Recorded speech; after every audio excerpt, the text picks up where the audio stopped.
Assunção de Nossa Senhora ao céu. História, fundamentos bíblicos e teológicos. No vídeo de hoje, nós vamos explorar um dos dogmas mais belos e inspiradores da nossa fé católica, que é a Assunção de Nossa Senhora. E juntos a gente vai descobrir aqui a história por trás desse dogma, os fundamentos bíblicos, teológicos da tradição que sustentam essa afirmação de fé. Eu sou João Cláudio Rufino, sou católico, doutor em teologia, professor na Faculdade de Teologia, dou aula para os seminaristas de várias dioceses e congregações religiosas e também para futuros diáconos e padres da nossa igreja há pelo menos 10 anos. E sou formador de pregadores e há mais de 25 anos eu tenho ajudado pessoas no Brasil e no mundo a aprimorarem as suas pregações e a se tornarem verdadeiros instrumentos nas mãos de Deus. E não se esqueça de deixar o like, de se inscrever aqui no canal e assinar o sininho, tá? Ativar o sininho para você não perder absolutamente nenhum conteúdo, beleza? Tô esperando e deixa também o seu comentário aqui com aquilo que você aprendeu nesse vídeo, beleza? Vamos lá. Primeira coisa, é preciso dizer que esse dogma é um dos 4 a respeito de Maria. E ele é um dos dogmas mais importantes, mais queridos pela Igreja Católica. Ele foi proclamado, não sei se você sabia, por um Papa que foi Pio XII, em 1950. E esse dogma da Assunção de Maria afirma que ela, imaculada, Mãe de Deus, foi elevada em corpo e alma após o término da sua vida terrena ao céu. E essa crença, ela é celebrada tanto no Ocidente quanto também no Oriente. Isso reflete, portanto, uma profunda veneração, um profundo amor que os fiéis cristãos católicos têm em relação a Maria. Agora a gente precisa entender um pouco a história desse dogma. Essa crença, ela tem uma tradição riquíssima e uma tradição que não é de agora, mas remonta aos primeiros séculos do cristianismo, muito embora esta afirmação de fé não tenha sido definida até o século XX. Para você ter uma ideia, a celebração da Assunção tem raízes antiguíssimas e, inicialmente, era conhecida essa afirmação de fé com a terminologia de dormição de Maria. Sobretudo no Oriente, assim era chamada essa afirmação. Dormição de Maria se refere ao adormecimento dela, antes de ser elevada ao céu. A festa litúrgica vai ser celebrada dia 15 de agosto e é amplamente difundida, inclusive, esta dormição de Maria por um imperador do período bizantino chamado Maurício, de 582 até 602 depois de Cristo. Então, período bizantino, esse imperador já amplamente difunde esta afirmação da dormição de Maria e depois a sua subida ao céu, a sua elevação de corpo e alma ao céu. Agora, o dogma foi declarado propriamente em 1º de novembro de 1950, já falei aqui, pelo Papa Pio XII, ele solenemente vai afirmar esta assunção como uma verdade da fé católica numa constituição apostólica, chamada Munificentíssimos Deus. E ele vai declarar, abre aspas, pronunciamos, declaramos e definimos ser dogma revelado por Deus que a Imaculada Mãe de Deus, sempre Virgem Maria, terminando seu curso de vida terrena, foi assunta à glória celeste em corpo e alma. Bom, essa definição que a gente viu aqui, ela é resultado de um processo, de um desenvolvimento teológico e também de um sensus fidelium, que na teologia é chamado de sentimento dos fiéis. E este dogma, ele vai testemunhar uma verdade que já foi tida e vivida pela comunidade eclesial ao longo de muitos séculos. E onde é que este dogma vai se basear do ponto de vista da Escritura? E aí é preciso que a gente entenda uma coisa. nem tudo que é conteúdo da fé católica está somente na Bíblia. Nós temos outras fontes, tá bom? Este é um caso deste dogma, de certa maneira. Eu vou explicar para você, porque é o seguinte, ó, na Bíblia, nós não temos uma referência explícita a respeito da Assunção de Maria. Nós temos vários textos que vão ser interpretados posteriormente pela sagrada tradição da Igreja como alusões a essa realidade ou como prefigurações desse evento.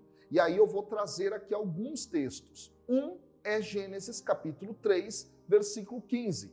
Trata-se ali da profecia de que a semente da mulher ia esmagar a cabeça da serpente.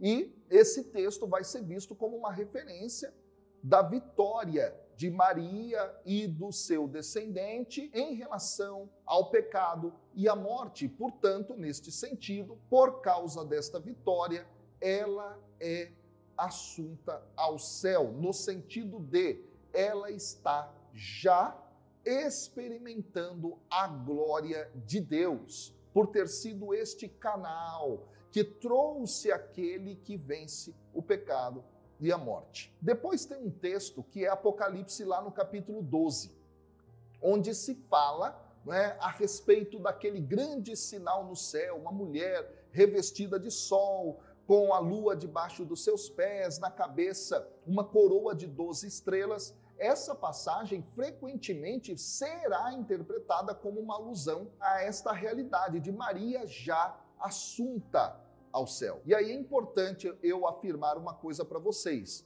Tem aqui no meu canal um vídeo sobre esta passagem do Apocalipse e eu mostro lá, ok? As possibilidades interpretativas. Vale muito a pena você dar uma olhada lá, beleza? Mas essa passagem ela é frequentemente usada, volto a dizer aqui, para falar a respeito desta realidade. Depois existe um terceiro texto que não é assim muito difundido quando se explica a respeito da Assunção de Maria, que é 1 Coríntios capítulo 15, versículos 20 a 27. Lá se fala a respeito da ressurreição de Cristo como primícia dos que morreram. E aí, esse texto muitas vezes é compreendido como algo que pode ser aplicado ao processo de glorificação de Maria. Ou seja, ela teria participado de uma missão singular, que é ser aquela na qual o Verbo se encarna, sendo porta para este grande Salvador, para o Salvador por excelência, que é o Cristo, e por causa de ter recebido esta graça é uma graça que a leva a esta dimensão já de glorificação, pós a sua morte. Aqui, pessoal, Maria seria, de algum modo, portanto, a prefiguração daquilo que acontecerá conosco, seres humanos à medida em que somos fiéis a Deus, ou seja, receberemos a glória eterna de Deus, não é? Viveremos com Deus, estaremos com Deus. Tendo dito isso, agora a gente vai passar para alguns fundamentos teológicos desse dogma. Quando a gente olha para a teologia católica, ela oferece várias razões para sustentar esse dogma de fé, a Assunção de Maria. Porque aqui nós temos a associação com Cristo que Maria teve. E neste caso, essa associação, sendo tão profunda, ela necessariamente leva Maria a estar numa condição de glorificação. E esse é um ponto importante aqui. Quando a gente perscruta o aparato dogmático em relação a isso, a gente precisa voltar àquele dogma que é o da Imaculada Conceição, ou seja, Maria que foi concebida sem o pecado original. Ela teria sido é uma forma assim não tão boa de dizer, eu vou dizer diretamente, ela foi, não é, preservada da corrupção da morte por causa do pecado original, que é a raiz da morte. Então, se ela foi realmente preservada, ainda mais sendo plenificada na graça que ela recebe no processo da encarnação, então ela só pode estar no céu. Ela só pode estar no céu após a sua morte carnal. E aí há também uma relação da Assunção com o dogma da maternidade divina. Neste caso, ela, como mãe de Deus, ela tem um papel único na história, especial na história da salvação. E neste sentido, a sua Assunção vai ser vista como uma consequência natural dessa dignidade singular, um coroamento disso. Há também um terceiro aspecto teológico importante aqui, que é a questão da participação na história da redenção, na redenção propriamente dita. Maria vai participar plenamente desse mistério da redenção. E aí, a sua Assunção vai ser entendida como essa participação especial na ressurreição de Cristo. Olha só, antecipando nesse sentido, como eu disse há pouco, esta questão da ressurreição final de todos os fiéis. Um quarto ponto teológico interessante aqui, que também está ligado a esse dogma, é a afirmação de Maria como a nova Eva, que ao contrário da primeira Eva, sucumbiu ao pecado e aí, portanto, ela teve todas as consequências. Maria, ao contrário, faz tudo conforme a vontade de Deus e, portanto, ela só pode estar na glória com o Pai, o Filho e o Espírito Santo. Ela não é uma quarta pessoa da Trindade, não é isso, mas ela está já vivendo em Deus na glória. Um quinto elemento interessante é a questão de rainha do céu, que é afirmado em relação a Maria. Então, a tradição cristã vê Maria como rainha do céu, ou seja, honrada, com uma posição especial ao lado do seu filho Jesus, o Cristo de Deus, o Rei dos Reis.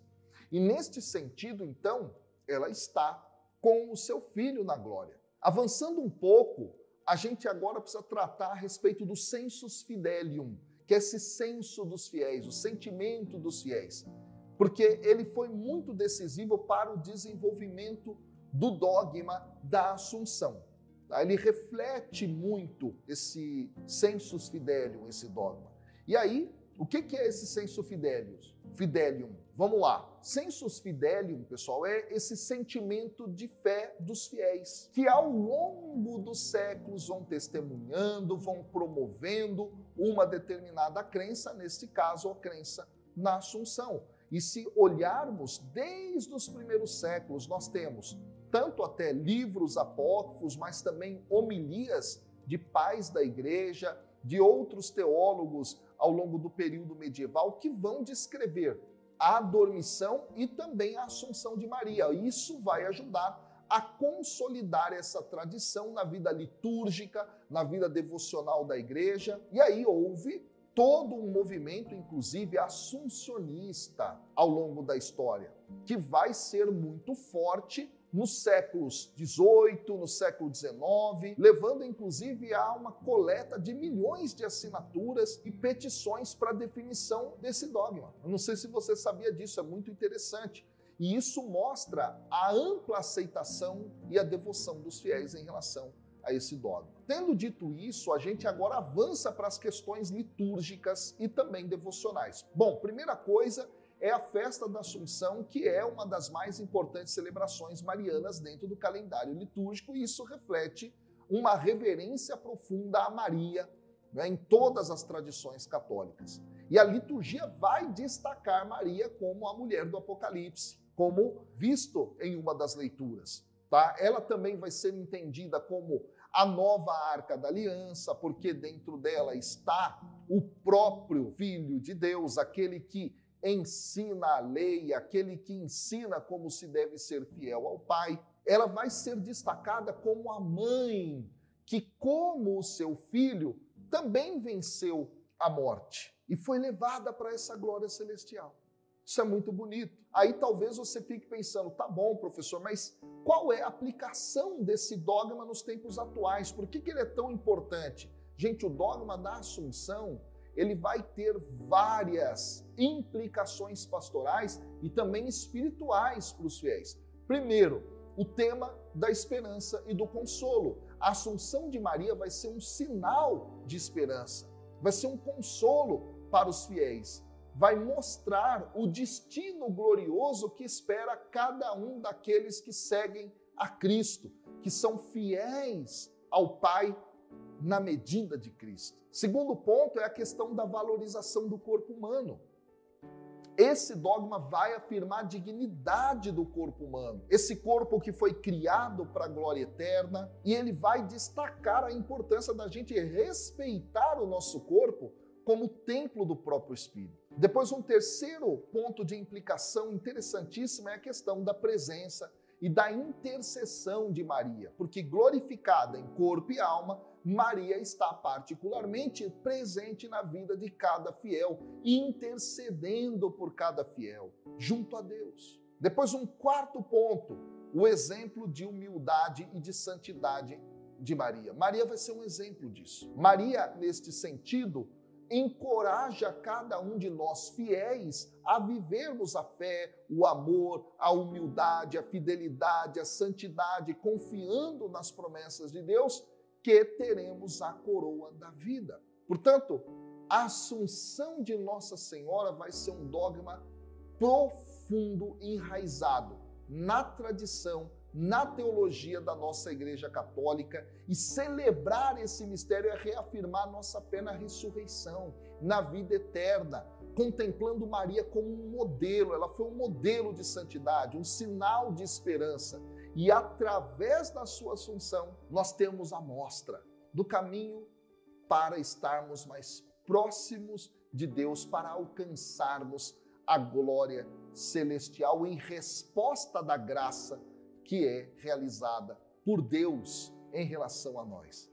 Que coisa maravilhosa, hein, gente? E aí, aprendeu algo importante aqui nesse vídeo? Eu quero que você deixe aqui os seus comentários, pelo menos um incentivo, coloca aqui alguma coisa, porque já ajuda demais. Põe as suas dúvidas também, vai ser legal, eu leio todos os comentários, tá? Não se esqueça de deixar o like, não custa nada para você, mas ajuda demais esse canal a levar a boa nova do Senhor para o máximo de pessoas possíveis. Se inscreve aqui no canal, ativa o sininho para você não perder absolutamente nenhum conteúdo novo, beleza? Tamo junto!